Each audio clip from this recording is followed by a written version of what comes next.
All right. What the? Okay, so this is my review of the play GRACELAND by Ellen Byron. I was gonna have some cool effects and like draw like Elvis up here, but nothing is sacred in a college dorm, and the expo markers have been stolen. You get a coloring book page of this of Bartholomew diving, stuck to a whiteboard with green Play-Doh. Let's get to it. Okay, so Ellen Byron is a writer and a playwright, obviously, and a freelance journalist. She did some like journaling, you know, also wrote for TV shows, both comedy and dramas, and this play, GRACELAND, was written as part of her short plays of 1985 collection, which also included Asleep on the Wind, Election Year, and So When You Get Married, which all sound like fake shows that Joey from Friends like auditioned for and then got fired from.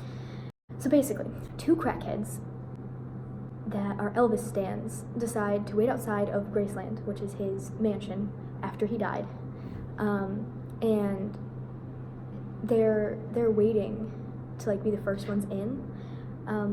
Mind you, it is 5 in the morning, 3 days before the place is even open to the public, and so you know these crackheads had to get up at least like 4:30 to get ready, because it mentions how they're like all like makeuped up and shit. Like, anyway, their names, side note, are Bev and Rudy.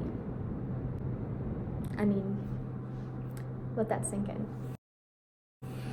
As if it wasn't whack enough, the whole show consists of them arguing and then being like kind of friends and then like arguing again, and it like builds up and everything. They're arguing who was there first and like who should get to go in first. So basically you have Bev, who's an older sassy woman with a wig, and Rudy, who's like a super like emotionally abused younger woman who's trying to like con Bev out of her like premium spot as like the first to enter. And side note, Rudy wants to be in there first because she believes being in there will help her connect to the spirit of her dead brother, who set her up with the awful abusive husband that she has now. Anyway, turns out that's a whole nother play is about Rudy and this awful guy. Anyway, this girl finds Bev as kind of the mother figure that she's never had, and like admits for the first time like how awful her life kind of has been, and Bev is a die-hard fangirl who has been to like the first of every one of Elvis's events before he died and after he died, and talks about this whole thing. She wanted to be his first. We're not going there. Wait! There's more! Turns out there's 2 different endings to the show. So in both of them, Bev gives up her spot, and she's like, fine, Rudy, you deserve more.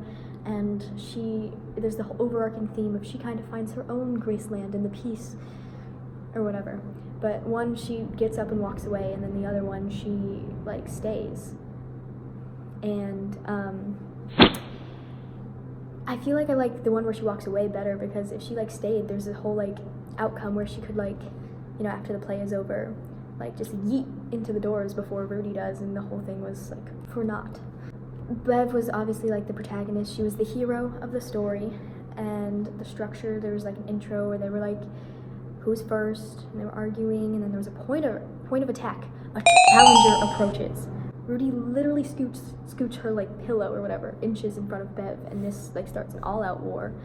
And the complications were like Rudy roasted Bev about her knowledge about Elvis, and then Bev and Rudy like team up to chase off this guy that comes up, because they're like, nuh-uh, if someone's gonna get in first, it's gonna be one of us. And then Bev full on freaking attacks Rudy, like hitting her and everything with all of her shit. And then the crisis. Bev hears about Rudy's awful past, and it like changes her mind, and the climax is when she decides that Rudy can enter first, and then there's a whole falling action that's different based on which ending you get to see. Honestly, I don't think it's a bad play. It has good messages in it. I just kind of find the script basic and a little predictable and funky, I don't know. And I'm sure it could be quite amusing. I really just And I like that they made it deeper than like just two women gawking over Presley, and I enjoyed the little moments of contrast between them being all like sassy, and then they were like, oh, we're like besties. I would recommend seeing this if your name is Bo, Weebo, Bev, or Rudy, because if that's your name, then I will only accept any words out of you if they are from this show. That's my opinion of Graceland.